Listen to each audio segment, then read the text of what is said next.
In today's criticism, it seems like everything is either the worst or best thing ever made.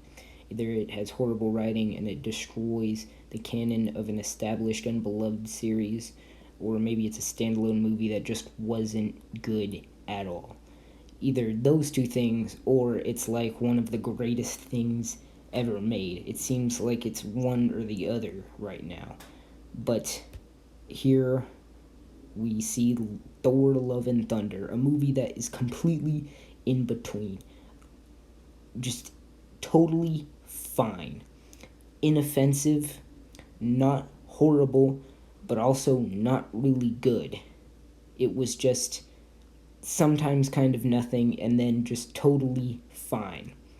The performances were, well, mostly fine, besides Christian Bale, who did actually great, and then the writing was completely fine. It seems like an adventure that, even though it had a semi impactful ending, still feels like we just ended up in the exact same place where we started. Even though something seems like it changed, it doesn't really feel like it did. This movie was completely fine in like every sense of the word. It was just totally inoffensive, not completely boring. I don't really think you should watch it, but I don't know. There just wasn't that much to this movie.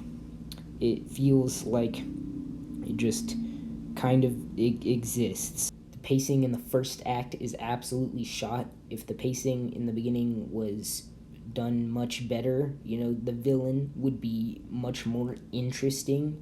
His motivation would have worked a lot better, giving this movie, really something to work with. But it seemed really rushed. They had a good idea, but it was just completely rushed, and it it just had like no emotional impact. I feel like it's very important that I say again in just today's media criticism that this film was completely and utterly okay. The end.